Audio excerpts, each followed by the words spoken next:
तो नमस्कार प्यारे दोस्तों। मेरे भाई आपको बस मतलब आपको ही नहीं, बहुत सारे मतलब भाई हैं, उनको भी एक ही बात मतलब दिमाग में चल रही थी कि भैया कोई जीएस के लिए कोई वीडियो लेके आओ, जीएस स्टडीज के ऊपर लेके आओ। ठीक है, तो मैंने एक थंबनेल भी बनाया था उसके लिए, और मैंने डाला भी है कि मतलब इस चीज पे मैं वीडियो लेके आऊंगा। तो ये जो वीडियो है ये जीएस के लिए है। ठीक है, और जीएस के लिए एक नहीं, काफी परेशान हो रहे थे कि मतलब वीडियो लेके आओ लेके आओ लेके आओ। तो मैं ये जो वीडियो लेके आ रहा हूँ ये सिर्फ आप ही के लिए है। ठीक है, और सब कुछ मैंने ये तैयार कर लिया है। मैंने देख लिया सब कुछ कैसे क्या आता है जीएस के लिए। देखो मेरे भाई, जो ये आप देख रहे हो ना, ये मैंने ये आपके लिए मैंने मतलब तैयार किया हुआ है। किस तरीके से मतलब ये किस तरीके से मतलब ये प्रश्न इसमें बन रहे हैं। देखो 2016 में जो वैकेंसी आई थी कांस्टेबल की वो 4669 थी, और 2020 में जो वैकेंसी आई है वो 5846 है, और 2023 में जो वैकेंसी आई है वो 7547 है, और ये 2025 में जो है कांस्टेबल की, मैंने वो ड्राइवर वगैरह और वो सब मैंने कोई इंक्लूड नहीं की है, वो है 5293। ठीक है, अब देखो इसमें जो ये जो आपको पोर्शन दिखाई दे रहा होगा, इसमें पिछली बार जो हिस्ट्री में से 8 क्वेश्चन पूछे गए, किसी में 7 भी पूछे गए, किसी में 9 भी पूछे गए। ठीक है, ज्योग्राफी में एवरेज 5 है, इसमें एक ज्यादा या एक कम भी हो सकता है। स्टैटिक में 11 12 13 भी पूछे गए, 14 भी पूछे गए मेरे भाई। पॉलिटी में 6, ठीक है, साइंस में 7 हैं, और करंट अफेयर में 8 हैं, और इकोनॉमी में 5 हैं। ठीक है, तो ये सारे सब कुछ पूछे गए हैं आपको, तो ये याद रखना मेरे भाई। ठीक है, ये सब कुछ आपके लिए बहुत जरूरी है। मतलब इसमें एवरेज आगे पीछे कर दिए गए हैं। ठीक है, किसी में 9 भी पूछ लिए हिस्ट्री में, किसी में 7 भी पूछ लिए, किसी में 5 भी पूछ लिए, मतलब कम ज्यादा होते गए। तो ये ध्यान रखना ये वाली चीजें आपको कि किस सब्जेक्ट से इसमें जीएस में कौन कौन से प्रश्न पूछे गए हैं। देखो जीएस क्या होती है कि वो याद करने का है बस। ठीक है, जितना आप उसे याद कर लोगे, जितना उसे आप मतलब रट लोगे, एक तरह से पढ़ लोगे। ये भी नहीं है कि जैसे आपने कोई एक टॉपिक खत्म किया। देखो जीएस पढ़ने का मैं तरीका आपको बता रहा हूँ। पहले तो हमें ये पता होना चाहिए कि सब्जेक्ट में कौन कौन सी, जैसे जीएस है तो उसमें कौन कौन सा हमारा पोर्शन पूछा जाएगा। ठीक है, तो पहले तो ये वाली चीज आपको पता होनी चाहिए जीएस को पढ़ने से पहले। पहले तो आप ये पता कर लो कि इसमें जो जीएस है, जीएस कहते किसे हैं, और इसमें कौन कौन सी सब्जेक्ट आएंगे। ठीक है, तो पहले तो आप ऐसा करो मेरे भाई कि जीएस जहां से भी आप पढ़ रहे हो उसे, ठीक है, चाहे किसी भी प्लेटफॉर्म से पढ़ रहे हो, किताबों से, देखो किताबों से पढ़ना, किताबों से कैसे पढ़ोगे वो भी मैं तुम्हें बताऊंगा, कौन सी तरीके से किताब, और मैं कुछ अभी तुम्हें दिखाने भी वाला हूँ, और वो मैं दिखाऊंगा कुछ टाइम के बाद, जब मैं ऑनलाइन आऊंगा तब दिखाऊंगा। ठीक है, क्योंकि मैंने कुछ तुम्हारे लिए रखा हुआ है यहाँ पे, मंगा भी लिया है। तो वो जीएस से संबंधित नहीं है, वो तो पूरी दिल्ली पुलिस से संबंधित है। और ये जो मैं वीडियो बना रहा हूँ दिल्ली पुलिस में 35 प्लस स्कोर कैसे करें ये उसके लिए। तो पहले तो आप ऐसा करो कि जहां से भी आपने कोर्स परचेस किया है, जहां से कहीं से भी किया हो, मैंने ये नहीं करा कि ये वाला प्लेटफॉर्म बहुत अच्छा है, ये वाला, मैंने किसी भी प्लेटफॉर्म के बारे में भी किसी से कुछ कहा नहीं है। सही बात तो ये है। ठीक है, जिसने मुझे बता दिया कि भैया मैं इस प्लेटफॉर्म से पढ़ते हैं, मतलब मैंने ये वाला प्लेटफॉर्म से बैच ले लिया तो बहुत अच्छी बात है। किसी भी प्लेटफॉर्म से आपने बैच ले लिया तो वो भी बहुत अच्छा है। ठीक है, तो पहले आप उसे ऐसा करो कि सारे के सारे नोट्सों को, मतलब पहले तो अपने हाथों से नोट्स बना लो जितने आप बना सकते हो वो। ठीक है, जितना आपको लगता है कि हाँ मैं अपने हाथों से नोट्स बना सकता हूँ। और टाइम टाइम तो आपको पता ही है, अभी सितंबर में उसके फॉर्म आएंगे। ठीक है, तो अक्टूबर एक महीना बीच में, फिर नवंबर या दिसंबर में पेपर हो जाएगा आपका। ठीक है, तो आपको इतना तो पता होना चाहिए कि हमें कितना टाइम मिल रहा है और कितने टाइम में हम क्लास को क्योंकि देखो क्लासेस को पहले देख लो, क्लासें कितनी चालू हो गई हैं, कितनी खत्म होने वाली हैं। क्योंकि देखो यकीन बैच तो काफी टाइम से पहले, बहुत टाइम पहले से शुरू हो चुका है दिल्ली पुलिस के लिए। यकीन 2.0 के चक्कर में मत पड़ना। ठीक है, जो अभी यकीन भाई ऑनलाइन प्लेटफॉर्म, इनका तो काम है कि बैच लेके आना। ठीक है, और उनका बैच लेके आना देखो ठीक भी है एक तरीके से कि नए स्टूडेंट नए सिरे से जुड़ना चाहते हैं, लेकिन आप बेवकूफ मत बनना। ठीक है, आप बेवकूफ मत बनना, आपको किसी भी नए नए वे के चक्कर में नहीं पड़ना है। तो यकीन बैच जो है आपको वही लेना है, वहीं से पढ़ना है, क्योंकि उससे पढ़ना आपको पता है क्यों आसान हो जाएगा। क्योंकि एक तो आपको इंतजार नहीं करना पड़ेगा कि 2.0 कब आएगा, समय से पहले आपका वो खत्म हो जाएगा सिलेबस। जैसे, और सिलेबस खत्म करना बहुत जरूरी है। विदाउट सिलेबस खत्म करे आप कैसे मतलब एग्जाम दे पाओगे। तो पहले आप उस सिलेबस को खत्म कर लो जीएस का जितना भी है। और जीएस यकीन बैच में इतना कंटेंट कराया उन्होंने, मैंने खोल के देख लिया यकीन बैच के कितना कंटेंट कराया है। यकीन बैच में मेरे भाई इतना कंटेंट कराया उन्होंने कि आपको सिर्फ प्रीवियस बुक्स लगाने की जरूरत पड़ेगी, और जो जीएस के प्रैक्टिस सेट लेके आएंगे, नवीन सर भी लेके आएंगे, और जितने भी उस पे जो पढ़ाते हैं ना, वो अपने अपने सब्जेक्टों के प्रैक्टिस सेट लेके आएंगे। तो वो प्रैक्टिस सेट कर लेना, पहले अपनी थ्योरी कंप्लीट कर लेना। जिस प्लेटफॉर्म से आप थ्योरी थ्योरी कंप्लीट करोगे तो प्रैक्टिस जो वो लेके आएंगे तो उन्हें भी लगाना तुम्हारे लिए आसान हो जाएगा, ठीक है। तो उन्हें लगा लेना। फिर आपको क्या करना है, फिर आपको मंगानी है, ले लेना कहीं से भी, किसी भी दुकान से ले लेना, किसी भी प्लेटफॉर्म से खरीद लेना। अब तो हर प्लेटफॉर्म ने अपनी अपनी किताबें निकाल रखी हैं, ठीक है। चाहे तो मैं जो भी बताया वहां से ले लेना, जो आपको अच्छा लगे वहां से ले लेना। फिर प्रीवियस किताब और लेके आनी है। प्रीवियस किताब से क्या फायदा है, प्रीवियस किताब से ये फायदा है कि आपको ये पता चल जाएगा कि पिछली बार दिल्ली पुलिस में पूछे क्या पूछा था उन्होंने, ठीक है। पिछली बार कौन सी सब्जेक्ट पूछी थी उन्होंने, मतलब कौन से सवाल पूछे थे उन्होंने, और कहाँ कहाँ से प्रश्न बने हैं। तो ये जानना तुम्हारे लिए बहुत जरूरी है। किसी भी एग्जाम को करने से पहले, क्रैक करने से पहले उसकी रणनीति तो पता होना चाहिए, कौन से दाव पेच वो लगा रहा है। और ये नहीं पता चलेगा तो फिर तुम कैसे कैसे कर पाओगे, ठीक है। तो हमारा सवाल था कि 35+ हम स्कोर कैसे करें। तो पहले तो आप सिलेबस कंप्लीट कर लो, और उसे रिवाइज करना चालू कर दो, ठीक है। फिर उसे रिवाइज रिवाइज करना चालू कर दोगे, उसे आप कैसे मतलब, और रिवाइज कैसे करना है देखो। सब सारे, जब आप कोई बैच मतलब ले लिया आपने, आप उसे पढ़ रहे हो, तो ये नहीं है कि आपने एक किताब, सॉरी, एक क्लास हिस्ट्री की ले ली, फिर पॉलिटी की, ऐसे ऐसे करके सबकी ले रहे हैं। नहीं, ऐसा नहीं करना मेरे भाई, ऐसे करोगे तो चक्कर में पड़ जाओगे। मैं आपको बता रहा हूँ करना कैसे है। पहले आपको 2 या 3 सब्जेक्ट लेनी है, चाहे हिस्ट्री, पॉलिटी, इकोनॉमी, चाहे स्टैटिक ले लो, हिस्ट्री ले लो, कुछ ले लो, ठीक है।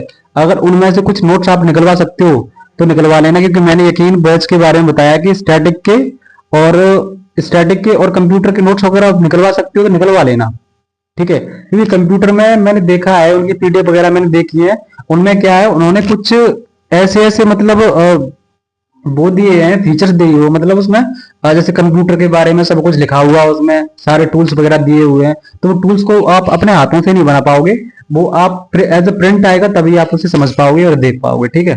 तो इस वजह से मैं कह रहा था। और नवीन सर जो आपकी स्टडी करा रहे हैं, वो सिर्फ एज ए पीडीएफ के तौर से पढ़ा रहे हैं। जैसे बोर्ड पे पीडीएफ आ गई तो वो उन्हें एक लर्न करा रहे हैं, समझाते जा रहे हैं, याद कराते जा रहे हैं, समझाते जा रहे हैं।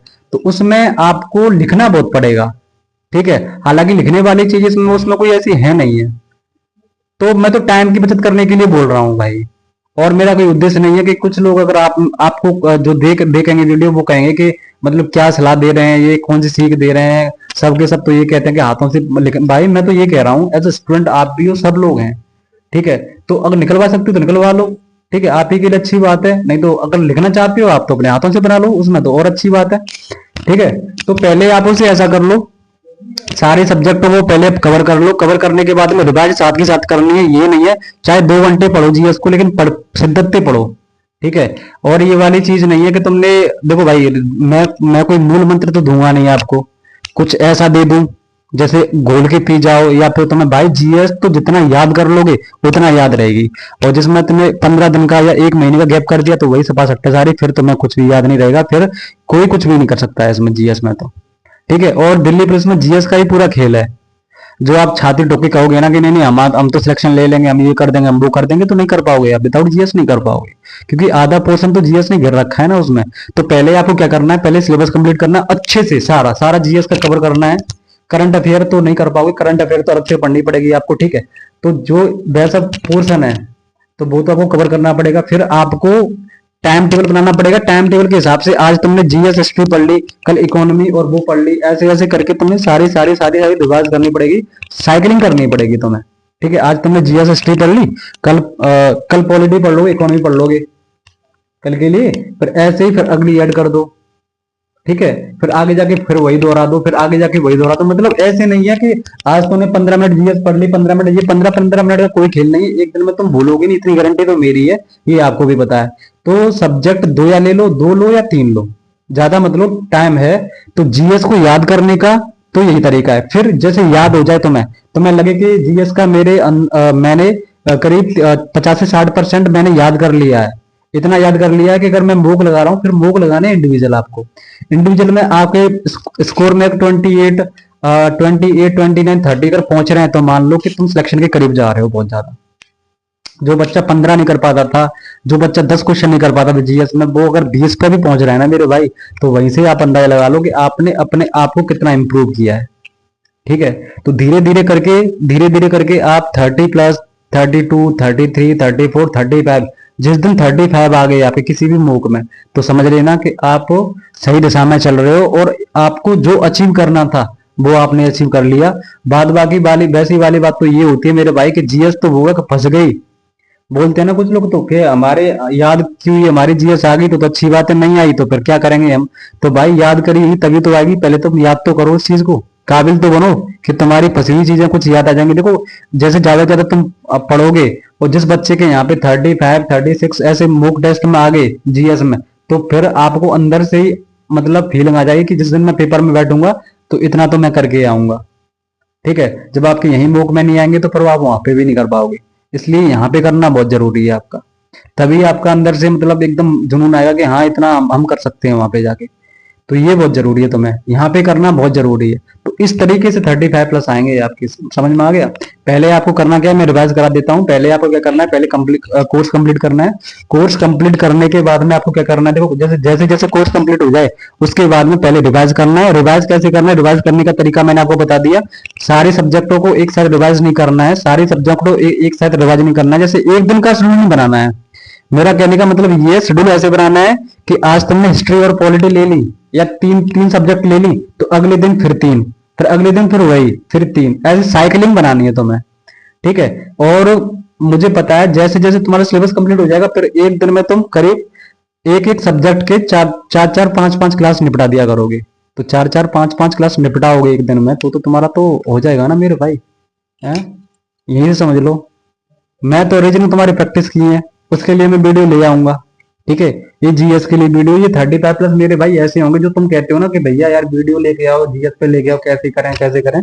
तो जीएस का यही एक मंत्र है। इसके अलावा जो सिलेक्टेड हो गए हैं, जितने भी भाई नौकरी पे चले गए, सबने यही किया है। ठीक है, सबने यही किया है।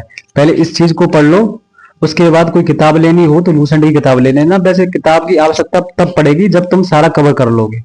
ठीक है, प्रीवियस किताब ले लेना, टाइम बचे तो लूसेंट भी पढ़ लेना, लूसेंट किताब ले लेना। ठीक है, ब्लू कलर वाली जो आती है वहां से पढ़ लेना। क्योंकि देखो वहां से पढ़ने में, किताबों से पढ़ने में पता है आपको कब इंटरेस्ट आता है, जब आपका खुद के कंसेप्ट सारे क्लियर हो। जब तुम्हें पॉलिटी के बारे में नहीं पता, हिस्ट्री के बारे में नहीं पता, किसी भी चीज के बारे में नहीं पता, किताब तुम्हारे हाथों में पकड़ा दी जाए तो तुम क्या याद करोगे, उसमें से रट्टा मारोगे। फिर तो समझोगे खाली कि ये डेट ऐसी होती है, तुम्हें यही नहीं पता कि क्या चीज कौन सी होती है। ठीक है, शास्त्रीय नृत्य कौन से होते हैं, लोक नृत्य कौन से होते हैं, कैसे कौन सी चीजें बनी। तो ये रामसर साइड क्या होती है, रामसर साइड का रामसर क्यों नाम रखा गया, किसके ऊपर रखा गया। तो ये वाली चीजें होती हैं, हर चीज का एक शेड्यूल होता है। ये चीज पता चलेगी जब आप किसी भी टीचर से पढ़ लोगे एक बार। तो टीचर से पढ़ना स्टार्ट में बहुत जरूरी है। जैसे टीचर से पढ़ लो एक बार, फिर अपने आप अपने अकॉर्डिंग फिर तो तुम्हारी इंद्रियां जो दिमाग की खुल जाएंगी, फिर ऑटोमेटिक तुम सही और गलत का चुनाव करने लग जाओगे। जिस दिन सही और गलत का चुनाव करने लग गए, फिर तो भाई मुझ जैसे लड़के की तो मैं मतलब नहीं जरूरत रहेगी। फिर भी मैं तो साफ साफ कहने वाला इंसान हूँ, क्योंकि देखो फिलहाल मेरा काम है आपको लाइन पे लेके आना। ठीक है, और जिस दिन आप कहते हैं ना उंगली पकड़ के चलाना, मतलब वो कर दो, उसके बाद तो लाइन पे आ जाओगे। ये बात मैं उनके लिए बोल रहा हूँ जो फ्रेशर है एकदम, जो स्टार्टिंग कर रहे हैं अभी से। जो हमारे महारथी हैं जिन्होंने सब कुछ कर रखा है, तो उनके लिए तो मैं कुछ बोल ही नहीं रहा भाई। आप ये मत बोलना कि ऐसे ज्ञान दे रहा है वैसे ज्ञान दे रहा है, ऐसे तो ज्ञान देने वाली तो कोई बात नहीं है। ठीक है, मेरे छोटे भाई बहन है और एक हम उम्र के भी हैं, तो उनको बताना मेरे लिए बहुत जरूरी है। क्योंकि यार वो गलतियां ना करो जो हम सब ने की हैं, जो मैंने की हैं, वो गलतियां मैं तुम्हें करने नहीं देना चाहता। इसलिए मैं तुम्हारे सामने ये सारी चीजें लेके आया हूँ। एक बार सिलेबस कंप्लीट कर लो, उसके बाद सिलेबस किसी भी चीज को दे, एक बार मैथ पढ़ो, एक बार जीएस पढ़ो, एक ही बार रीजनिंग पढ़ो। बाद बाकी तुम ये नहीं कि जी एसएससी के लिए कुछ अलग से पढ़ लेता हूँ, यूपीएसआई के लिए मैं अलग से पढ़ लेता हूँ, और यूपी कांस्टेबल का मैं अलग बैच ले लेता हूँ। कुछ नहीं होता यार, टाइम बर्बाद करोगे, समय निकाल दोगे, सिलेक्शन होगा नहीं आपका। जो जिन जिन बच्चों ने, जिन हमारे भाइयों ने बहनों ने अगर ये सोच लिया है कि मैं तो एसएससी जीडी वाला बैच ले लेता हूँ या ले लेती हूँ, उसके बाद फिर यूपीएसआई का आएगा फिर उसे ले लूंगी, फिर ग्रुप डी का आएगा फिर मैं उसे ले लूंगी, तो तुम्हारा कुछ नहीं होने वाला। मैं आज बोल रहा हूँ ऐसे बच्चों को कुछ नहीं होने वाला जो बार बार बैच के चक्करों में पड़े हुए हैं कि इसका बैच ये बैच। मिथ निकाल दो दिमाग से कि ये पढ़ाई सिर्फ इसकी है। जिस दिन आप चीजों को समझ जाओगे और हर एक हर एक उसको जॉब को जो जो वैकेंसी आ रही है, हर एक वैकेंसी को अगर अगर एक कर दिया जिस दिन आपने, उस दिन समझ लो कि आप सिलेक्शन की कगार में पहुंच जाओगे। ठीक है, तो बस यही कहूंगा आज की वीडियो में इतना ही, क्योंकि वीडियो ज्यादा लंबी जा रही है। So thank you very much and बहुत बहुत धन्यवाद, आपने इतना सपोर्ट किया मेरे भाई, और वीडियो को देखना। ठीक है, थैंक यू।